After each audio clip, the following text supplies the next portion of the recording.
Mais je n'aimais pas vraiment, c'était le truc que je détestais, mais profondément. Et qui n'était pas fait pour la lecture. Et c'est absolument pas le cas. Tout le monde est fait pour la lecture. C'est tout. Ne pas aimer lire, moi je pense que c'est vraiment quelque chose d'handicapant.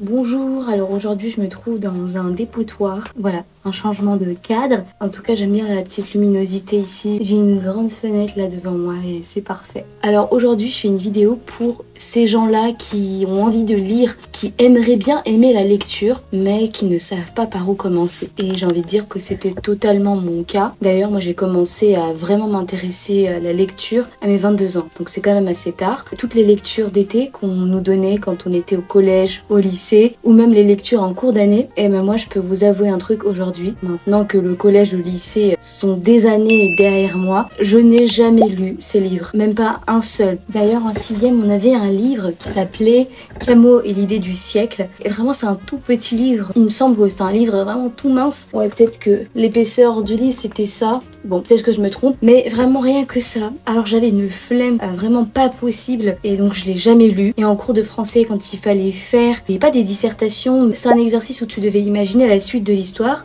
Bah moi vu que je n'avais pas lu l'histoire de base, je ne pouvais pas imaginer la suite. Donc ce que je faisais, je demandais à ma cousine qui était vraiment douée en français de faire mon devoir. Voilà, c'est comme ça que je me démerdais d'une certaine façon. Mais il y avait quelque chose quand même qui m'attirait, qui m'intéressait quand je voyais ces gens-là vraiment passionnés par la lecture, qui lisaient. Et ça me donnait envie d'aimer lire. Donc je voulais savoir comment aimer la lecture, je voulais aimer lire, mais je n'aimais pas vraiment, c'était le truc que je détestais, mais profondément. Donc en fait je commençais un livre, forcément c'était pas un livre que j'avais choisi, parce que pourquoi je le ferais? Donc c'est un livre qu'on devait lire à l'école, et souvent vous savez très bien, si t'es en France, peut-être même dans d'autres pays, on commence avec les classiques, vraiment les classiques, et moi j'y comprenais absolument rien. J'avais vraiment une réflexion vraiment pas du tout développée, et ça je pense que c'est quelque chose qui s'apprend avec la lecture, enfin tu t'enrichis en fait de tes lectures. Tout ce que je lisais ça me disait rien du tout, c'est la raison pour laquelle j'avais jamais fini de lire. Pour moi c'était vraiment un fardeau, une perte de temps, je ne comprenais rien, je lisais ces pages sans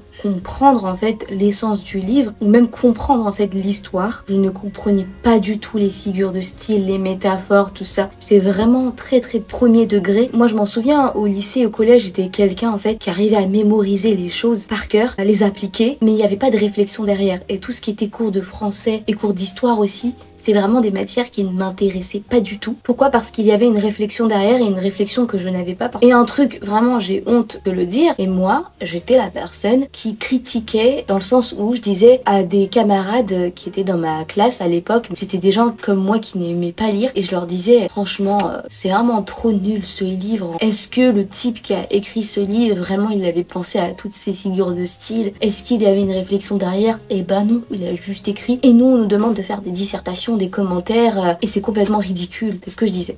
Eh bien oui, il y a une réflexion derrière, il y a une façon d'écrire, chacun a sa plume, et moi je ne voyais pas ça. Vraiment je ne voyais pas ça. Pour moi c'était un type qui avait juste écrit des trucs, voilà, juste, c'était comme ça que je voyais les choses. Et nous on est là, enfin on nous demande de perdre notre temps là-dessus. Donc ça c'est pour vous dire qu'en fait c'est vraiment des conseils d'une personne qui détestait la lecture, détestait profondément la lecture. Et aujourd'hui quand je me dis que ça fait quand même partie de ton quotidien, lire des livres, eh bien j'en suis quand même assez fière. Et si j'allais dire ça à moi d'il y a une dizaine d'années, franchement ça aurait été quelque chose de complètement inimaginable, vraiment impossible. En journée je lis dans les transports plutôt des livres qui ne sont pas de la fiction, j'ai envie de dire plutôt des livres de développement personnel, ou vraiment qui font réfléchir, travailler ton cerveau. Et le soir je préfère lire des romans, de la fiction, et ça me permet de ne pas utiliser les réseaux sociaux, de ne pas scroller sur internet ou sur les trucs débiles comme ça qui font que ça ne te fait pas dormir, au contraire ça te réveille plus qu'autre chose. Et donc là j'ai pris l'habitude de lire quelques pages, et puis je finis par m'endormir naturellement. Et puis ne pas aimer lire, moi je pense que c'est vraiment quelque chose d'handicapant, parce que plus tu grandis, plus tu avances dans ta vie, je pense que c'est important en fait de s'enrichir de ces lectures, d'apprendre de nouvelles choses. Bien sûr on a des vidéos sur internet, on t'explique certaines choses, mais je pense qu'il manque ce côté vraiment réflexion, ta propre réflexion, où toi-même tu choisis ton contenu, tes livres, et tu te dis que je vais lire sans distraction. J'ai une amie de longue date, elle lisait vraiment tous les jours, et je voyais qu'elle était d'une certaine façon pas comme les autres, c'est-à-dire que que en fait je la trouvais tellement lucide, tellement intelligente, tellement réfléchie. Et ça c'est un trait commun que j'ai pu voir chez ces personnes qui aimaient lire. J'avais l'impression que c'est des gens qui avaient une réflexion bien plus poussée et qui avaient une façon de voir les choses bien plus mature et réfléchie. Après tout dépend du genre de livre que tu lis. Elle est vraiment passionnée, une grande passionnée de l'histoire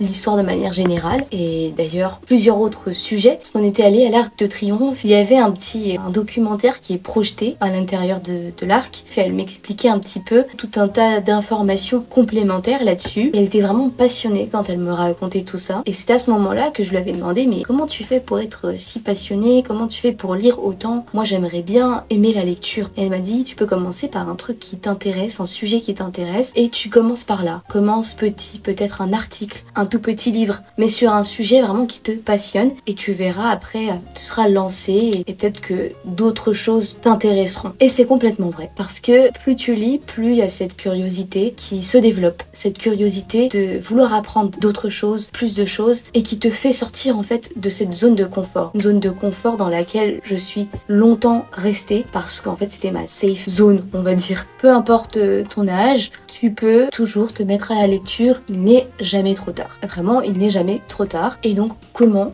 aimer la lecture quand tu détestes ça? Alors, je pense que tu as compris. Le conseil de cet ami en question, trouve un sujet qui te passionne vraiment. Moi, le truc qui a fait que j'ai accroché, on va dire, à la lecture, c'était tout ce qui était développement personnel. Et vous voyez, quand on suit des chaînes YouTube de développement personnel, souvent ces personnes-là vont donner des références, des titres de livres. À ce moment-là, quand tu as ce titre-là, quand tu as le nom du livre, eh bien, tu fais tes recherches et tu te procures de ce livre. Alors, inscris-toi dans une bibliothèque de ta ville. Là, tu peux emprunter gratuitement des livres, ou bien tu peux commander ton livre sur Internet, ou aller directement à la Fnac, demander, l'acheter là-bas. Moi, je préfère quand même le commander sur le site. Comme ça, tu as une petite réduction de 5% et je trouve que c'est plutôt pas mal, surtout si tu veux prendre plusieurs livres. Et autre chose, tu peux aussi prendre des livres d'occasion. Et d'ailleurs, l'un des livres, vraiment pour moi c'est un 10 sur 10, c'est La semaine de 4 heures de Timothée Ferris ou Tim Ferriss. Ce livre-là, bon, je l'avais commandé sur le site de la Fnac et je m'attendais pas à ce qu'il soit gros comme ça. Donc c'est vrai que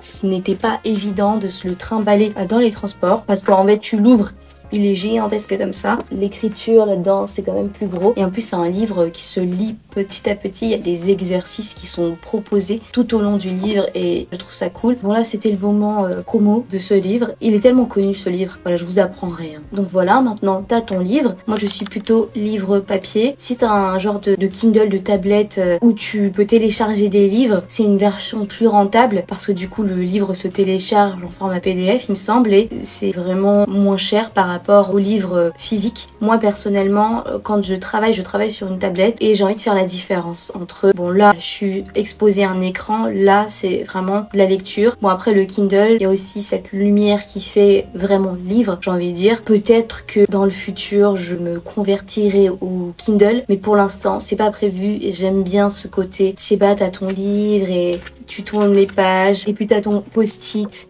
ou le marque-page et tu vois en fait t'en es à où, et elle me dit ah il me reste pas beaucoup et je trouve ça plutôt cool. Et bien sûr il faut commencer. C'est bien de l'avoir son livre mais à un moment donné il faut l'ouvrir. Si tu as l'habitude de prendre le métro, les transports, personnellement pour moi c'est le moment idéal pour lire. Tu te trouves une place assise dans le métro. Bon après tu me diras peut-être heure de pointe et que c'est pas évident, mais pour ça j'ai une autre proposition, deux autres propositions d'ailleurs. Si voilà t'as une place assise, vraiment mets ta petite musique dans tes oreilles, crée ton petit cocon, ton espace à toi et sors ce livre et commence à le lire. Attention, là le but c'est pas de lire le plus de livres possible. Là on veut aimer lire, d'accord? Donc en gros le but serait de lire un petit peu, ne serait-ce qu'une dizaine de pages tous les jours. Parce que si tu regardes cette vidéo, tu veux créer une nouvelle habitude, développer une nouvelle habitude. La chose la plus importante c'est lire. Voilà, simplement lire. Ce n'est pas lire 50 livres ou 100 livres en une année. Là on ne va pas se mettre la pression. On veut lire parce qu'on veut aimer lire. Si tu commences trop fort, bah ça va pas le faire. J'avais commencé comme ça Et ça a pas duré. Ça a pas duré parce que oui, je vous ai pas dit ça. Après le lycée, tout ça, je voulais aimer la lecture. Et donc je m'y mettais, j'empruntais tellement de livres à la bibliothèque, pas un seul mais une dizaine de livres. J'en ouvrais un, je commençais à lire, ça me passionnait pas tant que ça, je le refermais et j'étais dans une forme de compétition. Je sais pas avec qui, mais en tout cas je voulais lire le plus de livres possible. Donc j'avais noté le nom de tous ces livres et en gros je me donnais une deadline que voilà je devais finir ce livre à cette date-là et c'était pas le cas. J'étais juste très énervée et en fait, j'avais très vite abandonné. C'est vrai qu'on voit beaucoup de vidéos sur YouTube où voilà, les gens vont montrer qu'ils ont lu 150 livres en un an. C'est une bonne chose. Peut-être que ce sont des gens qui sont habitués à lire des livres et peut-être que ce sont des personnes qui lisent vite. Moi, je sais que je lis très lentement. Et puis ça, c'est quelque chose qui vient avec l'entraînement. Faut pas s'étonner quand tu commences à peine la lecture et tu vois qu'en fait, pour une dizaine de pages, ça te prend des plombes et des plombes. Il faut pas s'étonner. C'est clair, tu seras pas capable de lire une centaine de pages tout de suite, surtout si t'aimes pas lire, si t'es très lent. Et on s'en fout, vraiment, on s'en fout de tout ça. Là, tu veux juste lire. C'est tout. Tu veux lire pour t'enrichir, pour apprendre de nouvelles choses, pour passer du bon temps, on va dire, avec toi et ton livre. Et si ton trajet dure plus d'une vingtaine de minutes ou même une vingtaine de minutes, bah c'est déjà quelque chose. J'ai envie de dire c'est mieux que rien. Tu vas peut-être me dire que tu ne prends pas les transports. Et bien à ce moment-là, je te conseille de lire avant de dormir. Voilà, tu te dis 19h, 20h, je coupe toute autre activité que je fais. Et là, c'est vraiment le moment lecture. Parce que tu verras, ça te permettra aussi de ralentir. Non seulement t'es déconnecté des écrans, ça te permettra aussi de ralentir. Une autre proposition, c'est que le matin, quand tu te réveilles, quand tu vas aux toilettes, bien à ce moment-là, tu peux lire quelques pages. Certains ne seront pas vraiment d'accord avec cette proposition-là parce qu'ils n'ont pas envie de salir, on va dire, leur livre, ce que je peux comprendre. Ça reste une proposition. Un autre truc qui a l'air tout bête, c'est d'utiliser plutôt un post-it comme ça. Vous voyez, c'est des genres de post-it. Ça a l'air tout bête comme conseil, mais c'est ce genre de post-it que tu colles exactement sur le texte où tu t'es arrêté. Donc moi, en fait, il y avait tellement de livres qui m'ont découragée. Je voulais pas continuer tout simplement parce que je savais pas où je m'étais arrêtée exactement. Quand je mettais mon marque-page ou que je pliais un peu le coin de la page, bien, ça pouvait être là comme là. Je ne savais pas, donc je relisais le début de la page et puis j'avais complètement oublié et ça me saoulait vraiment et donc je ne lisais plus le livre. C'est vraiment pas cher, hein, c'est des petits trucs qui s'achètent à Emma, je pense que ça doit être 1€, quelque chose comme ça, 3-4 couleurs différentes, ce qui fait que tu peux en coller un peu partout, par exemple une phrase qui t'a marqué dans le livre et t'as envie de revenir après, donc t'as tout ça et maintenant en fait t'es en train de lire et ça ne t'intéresse pas, t'accroches pas. À ce moment-là, change de livre. T'es pas obligé de finir ce livre parce que tu l'as commencé. Et ça ne fera pas de toi une personne lâche qui ne va pas jusqu'au bout. Parce que peut-être que ce livre-là, tu ne vas pas jusqu'au bout. Ça ne veut pas dire qu'un autre livre, tu n'iras pas jusqu'au bout. Conseil suivant, c'est de demander conseil. Tu peux demander, les gens n'ont pas forcément les mêmes goûts que toi, mais tu peux très bien demander à la bibliothécaire un livre qu'elle aime beaucoup, qu'elle pourrait te conseiller, et puis vous pourrez peut-être en discuter. Demander conseil à un vendeur, à la Fnac ou je ne sais pas quelle autre librairie, je ne suis pas sponsorisée par la Fnac, et demander aussi conseil à des amis, ça peut être une autre alternative, des amis qui lisent, qui aiment bien la lecture, peut-être qu'ils peuvent te faire un petit synopsis sans trop spoiler. C'est plutôt des expériences, on va dire, qui vont te pousser à aimer la lecture ou un livre en particulier, et c'est un peu différent dans le sens où disons qu'il y a une histoire derrière, il y a cette rencontre avec cette personne qui a fait que ça t'a donné envie de lire ce livre-là. Moi, par exemple, le livre Père riche, Père pauvre m'a été conseillé par une amie. Je pense que si je me l'étais procuré juste comme ça, voilà, je l'aurais lu. Mais il n'y a pas ce côté, tout le contexte derrière cette expérience-là qui fait que vraiment ça m'a beaucoup plus intéressée. Après, je pense que ça dépend de chaque personne, de comment vous fonctionnez. Donc en parlant avec différentes personnes, avec des amis ou même des personnes que vous ne connaissez pas spécialement, et d'être curieux en fait, de s'intéresser à plusieurs univers, j'ai envie de dire, ou plusieurs centres d'intérêt. Donc en gros, c'est un conseil qui renvoie, on va dire, à la curiosité, le fait d'être curieux, d'aller vers les gens, de leur parler, de savoir un peu leur centre d'intérêt, de vouloir apprendre à connaître une personne, de s'intéresser à leur lecture. J'ai une amie qui est hyper fan de tout ce qui est l'histoire l'histoire de l'Égypte. D'ailleurs, elle a fait plusieurs musées qui sont en rapport avec. Et là, à chaque fois que je vois un livre ou une expo là-dessus, eh bien ça me rappelle cette amie. Et en fait, ça me donne envie de m'intéresser à ce sujet-là. Et je pense que ça m'aurait jamais donné l'envie d'une certaine façon. Donc on s'enrichit à travers ces expériences, on est curieux. Et ça aussi, ça nous donne envie de s'intéresser à lire plus là-dessus. Tu peux me dire, oui, mais je peux regarder des vidéos YouTube, des reportages, c'est une bonne chose. Vraiment, je trouve ça plutôt cool. Mais pour moi, ça ne remplace pas tes propres lectures. Toi qui lis là-dessus. Bien sûr, le travail est mâché, on va dire. Quelqu'un a tout analysé pour toi et on te fait une vidéo bien préparée. Pourquoi pas? Mais je pense qu'en complément, c'est toujours bien de lire, de se procurer de plusieurs livres, de plusieurs auteurs peut-être sur le même thème et de se faire son idée. Donc ton idée personnelle, ta réflexion propre à toi. Et ça, c'est important, je trouve. Parce qu'aujourd'hui, j'ai l'impression qu'avec les vidéos, voilà, on voit une vidéo sur le sujet puis tout le monde répète la même chose et ça nous donne en fait cette fausse impression d'intelligence. Voilà, je m'y connais, je suis intelligente, voilà, je peux te parler de ça. Alors que t'es tout simplement en train de recracher tout ce que t'as vu sur une vidéo. Il n'y a pas d'esprit critique, il n'y a pas de réflexion derrière. Et peut-être que tu vas me dire que bah oui, mais en lisant des livres, là encore une fois, t'es biaisé, t'es influencé par cet auteur-là en question, tu ne réfléchis pas forcément. Peut-être que oui, mais quand tu as plusieurs livres, textes, articles sur le même sujet et qu'en fait il y a des contradictions, bah là ça te permet de réfléchir. Après peut-être que là actuellement ton but ce n'est pas de vraiment débattre, réfléchir et peut-être que là, aujourd'hui, tu veux juste aimer lire parce que tu sais que c'est quelque chose d'important pour toi et que c'est quelque chose de bénéfique pour toi. Personne ne viendra lire à ta place. Bon, même si tu demandes comme moi de faire tes devoirs à des personnes qui sont, on va dire, plus aptes que toi, tu sais très bien que pour ta conscience, non. Toi, personnellement, ça ne t'a rien apporté. Peut-être une bonne note, mais c'est trop fade. Toi, intérieurement, tu n'as pas grandi, tu n'as pas appris de nouvelles choses. C'est juste resté, voilà, tu stagnes sur place. Autre chose, c'est réserver un billet pour une expo dans un musée ou je ne sais où. Là-bas, tu t'intéresseras à l'exposition en cours. Chose très très importante que je ne faisais pas. Alors c'est un conseil de la copine de mon frère. Vous voyez, à l'entrée des musées ou d'une expo, on a ces flyers avec des informations dessus. Je lui ai demandé, avant d'aller voir une expo, est-ce que tu te renseignes sur l'artiste, comment tu fais? Elle m'a dit pas spécialement, mais que parfois le prospectus qu'on te donne ou que tu peux prendre, c'est suffisant pour comprendre.